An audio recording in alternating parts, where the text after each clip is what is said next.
2006ರ July ತಿಂಗಳು ಚಿಕ್ಕಮಗಳೂರಿನ ಹಳ್ಳಿಯೊಂದರಲ್ಲಿ ಹಳೆಯ ಮನೆ ಖಾಲಿಪಡಿಸಿಡಲಾಗಿದೆ.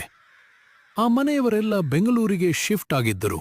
ಆದರೆ ಊರವರು ಹೇಳ್ತಿದ್ದರು, ಅಲ್ಲಿ ಯಾರೋ ರಾತ್ರಿ ಕೂಗೋ ಶಬ್ದ ಬರುತ್ತದೆ.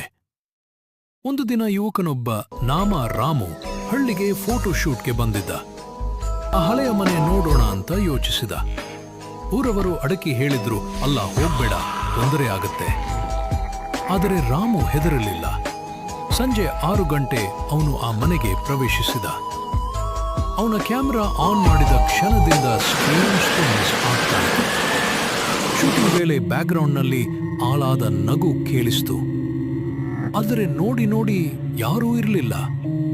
ಅವನ ಕ್ಯಾಮ್ರಾದ ಫೋಟೋದಲ್ಲಿ ಅವನು ಒಬ್ಬನೇ ಇದ್ದರೂ ಹಿಂದೆ ಸ್ಪಷ್ಟವಾಗಿ ಒಂದು ಮುಖ, ಮೈಕೆ ಬಟ್ಟೆ, ಕೆಂಪು ಕಣ್ಣು ಮತ್ತು ಕಪ್ಪು ನಗೆಯುಳ್ಳ ಆ ಶೈಲಿ. ರಾಮು ಹೊರಗೆ ಓಡಿದ, ಆದರೆ ಗೇಟು ಎಡವಾದೆಲೆ ಲಾಕ್ ಆಗಿತ್ತು. ಅವನ ಶ್ವಾಸ ತೀವ್ರವಾಯಿತು. ಆಗ ಹತ್ತಿರದಿಂದ ಕೇಳಿಸ್ತು, ಇದೀಗ ನೀನು ನನಗೇ ಸೇರಿದ್ದೀಯ. ಅವನು ಬೇರೆ ದಿನ ಊರನ್ನೇ ಬಿಟ್ಟೋಯ್ತಾನೆ. ಇಂದು ಆ ಮನೆ ಇನ್ನೂ ಖಾಲಿಯೇ ಇದೆ.